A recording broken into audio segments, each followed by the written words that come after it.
নমস্কার বন্ধুরা, সকলে কেমন আছো? মোয়ের পরিবারে তোমাদের সকলকে অনেক স্বাগত জানাই। জন্মাষ্টমীর সময় আমরা তো তালের বড়া, তালের লুচি, তালের অনেক কিছুই খেয়ে থাকি, তালের ক্ষীর। তো ভাবলাম প্রতিবার তালের বড়া তো খেয়েই থাকি, তো এবার একটু অন্য কিছু ট্রাই করা যাক।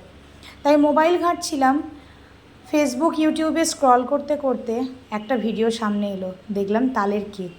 তো ভাবলাম যে এবার একটু অন্যরকম করলে কেমন হয়। তাই যেমন চিন্তা তেমন কাজ, চটজলদি আমিও তৈরি হয়ে গেলাম তালের কেক বানানোর জন্য। প্রথমে তালের শাঁসটাকে এভাবে আমি বার করে নিয়েছি, তালের পাল্পটাকে বার করে নিয়ে তার মধ্যে দেখো হাফ কাপ মতন তালের পাল্প দিয়েছি, এই কাপটার 1 কাপ মতন ময়দা দিলাম, আর তার সঙ্গে দিয়ে দিলাম 1 টেবিল স্পুন বেকিং পাউডার, আর তার ঠিক হাফ বেকিং সোডা। তো সমস্ত কিছুকে ভালোভাবে মিক্স করে নেওয়ার পর এবার যদি প্রয়োজন হয় তোমাদের দুধ দিয়ে তোমরা করতে পারো, তোমরা জল দিয়েও করতে পারো। আমি এখানে দুধটাই ব্যবহার করেছি, দুধটাকে ঠান্ডা করে নেবে। আমার এখানে একটাই তখন তাড়াহুড়োর সময়ে আমি দুধটাকে করতে পারিনি ঠান্ডা, তো তোমরা দুধটাকে ঠান্ডা করে তারপরে ব্যবহার করবে। নিজেদের স্বাদ মতো নিজেরা বুঝে চিনিটাকে দেবে। চিনি আমার যতটা প্রয়োজন ছিল ততটাকে আমি ডাস্ট করে নিয়েছি চিনিটাকে। তার সাথে দিয়ে দিলাম রিফাইন্ড অয়েল।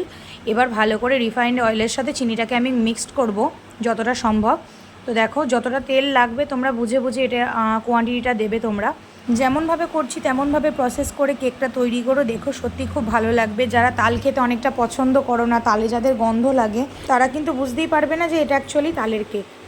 তো সমস্ত কিছু মিক্সড করে নেওয়ার পালা। এবার ওই যে রিফাইন্ড অয়েলের সঙ্গে চিনিটা যেটা আমি মিক্সড করলাম, এবার ব্যাটারটার সঙ্গে এটা ভালোভাবে যত পরিমাণে ফেটাবে তত কিন্তু সুন্দর জালি জালি হবে কেকটা। তো যত এখানে সুন্দর করে ফাটাবে, আমি যতটা পেরেছি ফাটানোর চেষ্টা করেছি। তো তোমরা চাইলে আরও বেশি ফাটাতে পারো, তো কেকটা তত বেশি ভালো হবে। আমি এখানে একটা টিফিন বক্স নিয়ে নিয়েছি, যেহেতু কেক তৈরির যে বাটিটা সেটা আমার অনেকটা বড়। তো আমি এখানে কেকটা ছোটো মতনই তৈরি করব, যেহেতু আমরা 3 জনাই খাবো। তো তার জন্য আমি একটা ছোটো টিফিন বক্স নিয়ে নিয়েছি, তার মধ্যে পেপার দিয়ে দিয়েছি, তেল আমি ব্রাশ করে নিলাম। এবার চলো গার্নিশিংয়ের পালা। গার্নিশিংয়ের জন্য তোমরা চাইলে কিছু দিতেও পারো, নাও দিতে পারো। আমি এখানে কাঠবাদামগুলোকে এখানে কুচি কুচি করে গার্নিশ করে নিচ্ছি, এবং চারিপাশ দিয়ে আমি কিছু কিশমিশ দিয়ে দেবো। তো দেখতেও ভালো লাগে, খেতেও যখন মুখে পড়ে এই ড্রাই ফ্রুটসগুলো তখন খেতে কিন্তু খুবই টেস্টি লাগে। তোমরা যখন নিজেরা তৈরি করে খাবে তখনই বুঝতে পারবে যে সত্যি কতটা ভালো লাগে কেকটা খেতে। এর ওপর দিয়ে দেবো আমি এবার কাজু বাদাম। তোমরা যেভাবে খুশি গার্নিশ করতে পারো, আমি এভাবে মনে হয়েছে আমি এভাবে করেছি।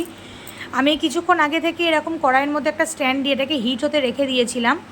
তো এটা হিট হয়ে গেছে, এবার এটাকে বসিয়ে দিলাম এর মধ্যে। এবার সম্পূর্ণভাবে ঢাকা দিয়ে আমরা এটাকে 40 থেকে 45 মিনিট বেক করব।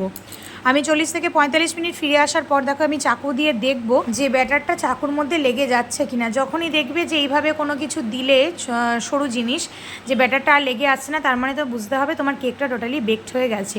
তো দেখো আমি চারিপাশটায় দেখছি একটু হালকা মতন একটু উঠে আসছে, তার মানে ওই সাইডে এখন একটু কাঁচা আছে। তো আমি আর কিছুক্ষণ পরেই এটাকে ওপেন করে ঠান্ডা হতে দেব, তারপরেই আমাদের কেকটা রেডি। আমি আবারও চলে এসেছি। কেকটা কিছুক্ষণ রাখার পর দেখো কতটা ফুলেছে আর কতটা সুন্দর দেখতে লাগছে ওপর থেকে। গার্নিশিংটাও খুব সুন্দর লাগছে, কেকটা জাস্ট দুর্দান্ত হয়েছিল। যারা যারা বাড়িতে খেয়েছে সবাই বলেছে যে কেকটা সত্যিই খুব সুন্দর। কেকটা দেখো আমি কাটছি কতটা স্মুথলি কেকটা কেটে যাচ্ছে, আর খেতেও খুবই সুন্দর টেস্টি হয়েছে। তো সবাই জানিও ভিডিওটা কেমন লাগলো। যদি ভালো থাকে আমার সঙ্গে থেকো, পাশে থেকো। দেখা হচ্ছে নেক্সট কোনো ব্লগে। তো সকল ভালো থেকো, সুস্থ থেকো, সকলকে টাটা।